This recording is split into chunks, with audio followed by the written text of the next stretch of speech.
Oui, c'est vrai, ça faisait 3 films que je jouais dedans, parce que c'est quand même absolument déchirant que ce soit des jeunes qui sont fauchés en pleine vie, quoi. Non, qu'ils soient jeunes, c'est dur, c'est plus dur. Et dans la pièce de Claudine, elle donnait les âges des personnages. Et ça tournait comme ça autour de 30-35 ans.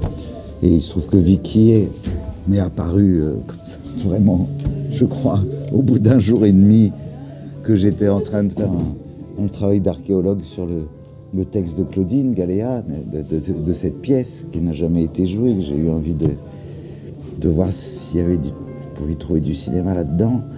Et Vicky est arrivé, et c'était quand même beau que ce soit un homme de son âge, même si Arié, dans le film, on a joué comme ça à le vieillir un petit peu, ou qu'elle imagine que les années passent. Elle le fait un peu vieillir. Il n'y a que elle qui vieillit pas. Du coup, voilà pourquoi. Et puis quand je jouais dans mes films, à vrai dire, c'était toujours parce que c'était avec mes amoureuses, ou mes ex-amoureuses. D'accord. Tu vois? Oui, je comprends. Bah, du coup, c'est... Ou des personnages ignobles. Et là, c'est toujours plus facile quand tu le fais toi. Dans tourner, c'est compliqué de demander à quelqu'un d'être vraiment con à ce point. Et c'est plus simple pour moi de le faire, du coup.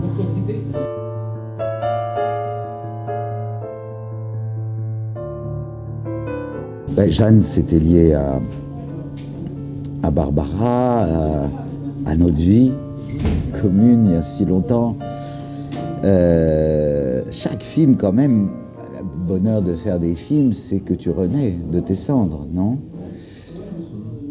Enfin, vous êtes jeune, mais tout de même, c'est d'explorer tout ce qu'on ne peut pas faire dans la vie. Donc là, il y a eu ce texte de Claudine, quelque chose autour du mélodrame qui t'oblige à écrire avec des larmes, et puis du coup d'aller creuser quand même assez profond, et les films, quelque chose lié aux fantômes aussi.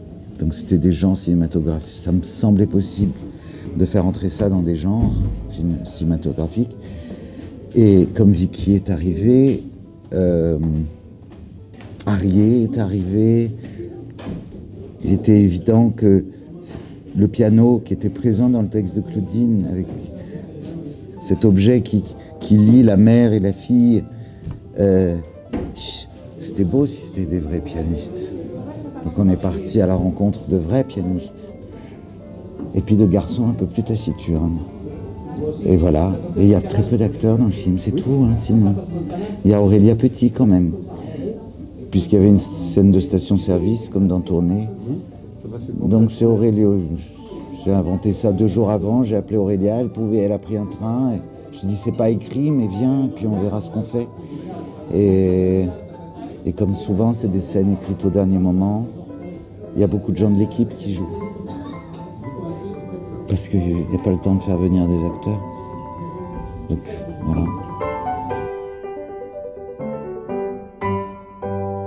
Ça m'a fait pleurer. Ça vous a fait pleurer? Ah ouais. En la lisant ou la... En la lisant. En la lisant. Elle n'a jamais été jouée. D'accord. C'est intéressant, du coup. Elle n'a jamais été jouée. Un ami voulait la monter, Laurent Zisserman. Et la vie, qui est parfois cruelle, a fait qu'il ne pouvait pas monter cette pièce. Et il m'a donné le livre comme un adieu. Et ça m'a percuté. Je ne pensais pas faire un film. Juste cette lecture m'a percuté.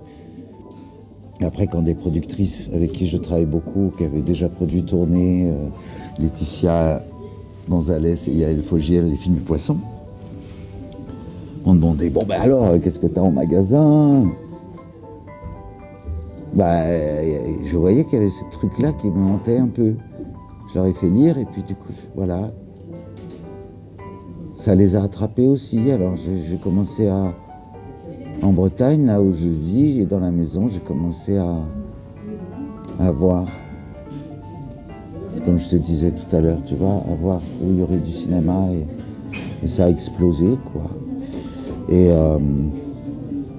je crois que ce que Claudine a inventé, ou ce qu'elle fait inventer par son personnage, parce que c'est elle qui fait le film, c'est Clarisse qui fait le film. C'est elle qui projette, c'est elle qui monte tout ce qu'on voit. Et le spectateur, il est comme elle. Il sait très bien que ça n'existe pas, le cinéma. Ils n'existent pas, ces gens. Mais il y a cru. Donc c'est vrai. Et pourtant, malheureusement, au bout d'un moment, assez vite, on voit bien qu'il y a un loup. Il y a un loup. Et on ne peut pas le supporter. Donc on continue à y croire. Parce que sinon, c'est insoutenable. On ne peut pas mettre un pied devant l'autre. Et donc on fait exactement le même trajet qu'elle. Et ça, je me suis dit, c'est quand même assez passionnant. Et du coup, forcément, l'histoire nous oblige à le tourner en plusieurs parties. Puisque la montagne, et évidemment, il y a l'hiver, mais il y a le printemps. Donc, il fallait tourner en 3 fois. On a tourné en 3 fois. En montant entre. Ce qui te permet de devenir spectateur. Donc, c'est plus toi qui fais le film. Donc, du coup, c'est bien. Et non. Vas-y, apprends-moi. Ah, je les ai pas révisés. C'est quoi? Il y a le déni en premier, Voilà. normalement. Ah là, elle est dedans, ouais. Voilà, justement. Comme le spectateur. Et la question, c'était justement pourquoi rester dans cette première étape du Alors, c'est quoi la deuxième? Après, il y a... je suis très mauvais.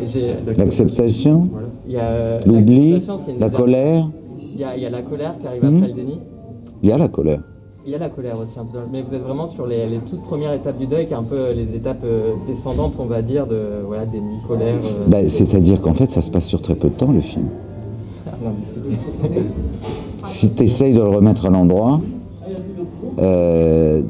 évidemment, dans ces moments-là, le temps et l'espace sont tellement fragmentés, même une séparation amoureuse, tu pètes totalement un câble. T'es une bombe à fragmentation du temps, de l'espace, des souvenirs qui ne sont même plus communs, parce que l'autre n'a plus les mêmes souvenirs que toi. Le présent, c'est l'enfer. Et le futur, tu fermes les yeux, où tu rêves. Et là, j'étais en train de lire le livre de Jean-Claude Grimbert, qui a perdu sa femme, s'appelle Jacqueline. Jacqueline, c'est absolument sublime. Et il dort pour être dans le rêve, et comme ça, elle est là. Est-ce que ça existe, le deuil? Est-ce qu'il y a un temps du deuil? On peut théoriser et dire, se faire du bien, dire, il y a 5 étapes du deuil.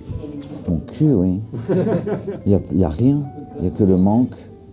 Et donc, tu pallies le manque avec de l'imaginaire. Et c'est comme la séparation amoureuse. Hein. C'est la même chose. Et là, cet accident, visiblement, a eu lieu en hiver. Et on comprend qu'elle doit attendre le printemps. C'est quelques mois. Et après, visiblement, ça semble être l'automne, quand elles vont à la maison, à la fin. Si tu remets dans l'ordre, c'est tout bête. 3 saisons. On a tourné en 3 fois, ouais. Ouais. On n'a pas tourné en été. Vous avez On tourné a tourné en mai. Non, il n'y a pas d'ordre. Il n'y a pas d'ordre dans cette histoire. De toute façon, tout est mélangé. Parce que la douleur fait que tout se mélange. Mais le tournage a commencé au printemps. On a commencé en mai 2019. Et donc, Vicky, on a dû commencer par les corps. Et tant mieux. Comme ça c'était fait. Et après, on a pu aller vers une forme de légèreté. Si on n'avait pas commencé par les corps, je ne sais pas ce qui serait passé. Peut-être on aurait été trop sérieux. Peut-être on aurait trop respecté la mort. Après, avec Vicky, on allait vers des choses plus légères. Donc mai 2019, novembre 2019, janvier 2020, pour la neige. Tout ça, évidemment, avant le Covid. Oui, vous avez de la chance. Oui. En tout cas, Et après un film, comme tellement de films, qui restait sur une étagère, et donc forcément tu as envie un petit peu de les triturer de temps en temps, au montage, avec des voix, avec des choses.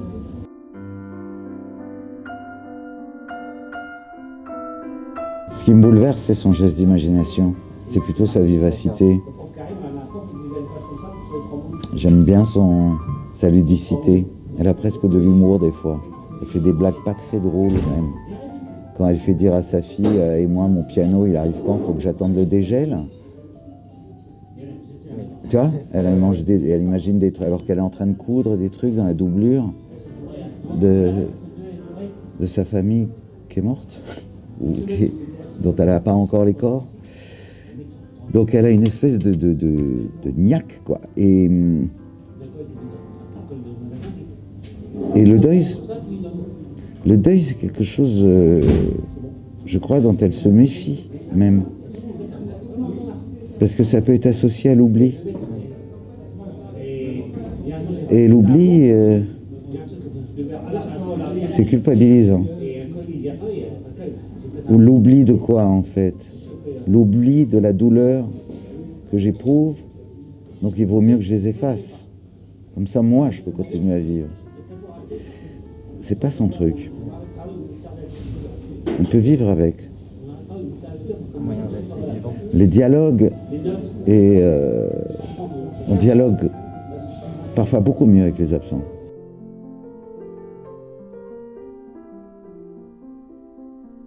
Alors moi, je suis pas vraiment très bon là-dedans, parce que j'ai raté les écoles, donc j'ai travaillé. À l'âge de 17 ans, j'ai commencé sur les plateaux, enfin tous les métiers.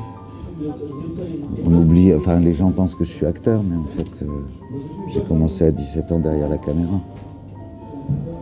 Mais ça vous le saviez? Non? Non.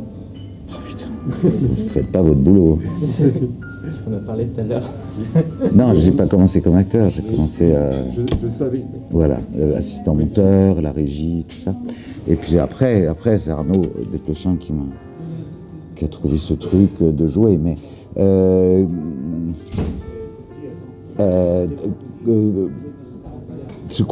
c'est se créer une bande, une troupe, ne jamais travailler avec des gens dont on n'admire pas ou dont on n'est pas attiré par le travail, parce que sinon c'est humiliant. Le cinéma, ça peut être extrêmement humiliant. Il ne faut pas travailler avec des couillons. Il vaut mieux gagner sa vie autrement que dans le cinéma, que de faire un truc où on va gagner de l'argent, mais qui va vous blesser, vous dégoûter. Moi, je faisais ça, je gagnais ma vie autrement. Et sinon, ne jamais... la timidité, ça n'existe pas. T'as pas le droit. T'as pas le droit. Donc tu te démerdes avec, tu casses la coquille. Et puis tu dis à tout le monde, pas se servir de la peur, pour dire non mais là en fait il faut que je réécrive parce que telle commission m'a dit que c'était pas prêt, ou les producteurs j'ai un rendez-vous dans 3 mois, donc non. Ça c'est des excuses. Il faut donner une date à ses amis, à tout le monde. Là, tu vois, on est en quoi là? On est en septembre, hein. Bah, tu dis mars. Tu cherches un lundi en mars et tu dis je tourne un court-métrage le 17 mars. Ah ouais? Ouais. Et c'est quoi l'histoire? Je te dirais, t'as rien du tout. Mais tu donnes une date. Et là, t'es dans la merde. Et tout le monde va te dire, hey, dis-moi, ton court-métrage, t'as pas besoin d'un mec qui fait le son, ou, moi je peux te prêter un truc, ou j'ai un cousin qui a une caméra, ou... ouais, voilà. Et tu tournes dans quoi? Les décors, c'est quoi? Une usine. Ah d'accord, parce que t'as rien écrit encore. Donc t'as dit une usine, parce que les copains t'ont posé des questions, putain. Tu sais, il y a Jean-Michel, il va tourner le 17 mars, quoi. Putain, il a de la chance, il a eu de l'argent, ben faut croire, je sais pas, il tourne le 17 mars. Ah ouais? Ouais. Eh ben, t'as rien, mais t'as tellement peur que le 17 mars, eh ben, tu seras en train de tourner un film. J'aime beaucoup ce conseil. Non, mais il n'y a que ça à faire. Et ce sera à chier. À chier. Et comme ce sera à chier, tu seras obligé d'en faire un autre. Et là, tu vérifies si vraiment la violence de ce métier, le fait que faut quand même être habité, sinon ça vaut vraiment pas le coup de le faire. Ou alors pour des raisons sociales. Hein. Parce que la réalisation, c'est la personne dont tu n'as pas besoin sur un plateau. Ça marche tout seul. Tu as besoin de quelque chose à filmer, tu n'as pas besoin d'acteur, tu peux faire un film aussi avec un verre de vin, franchement. Mais en tout cas, disons, il faut une caméra, un micro, et encore. Tu peux faire le son après. Quelqu'un qui monte. Réalisateur, ça marche, t'as pas besoin. Donc, si tu le fais pas parce que tu as envie d'explorer ce qu'il y a d'extraordinaire dans cet outil, c'est pas la peine, quoi. Sauf si tu as envie de le faire pour des mauvaises raisons, mais là, on parle pas de ça. Et voilà, et tu seras obligé d'en faire un, et ce sera mauvais, et donc tu en feras un autre. Et là, c'est parti. Parce que plus tu en fais, plus c'est un monde en expansion. Plus c'est vaste. Et c'est sans fin. Et là, c'est parti.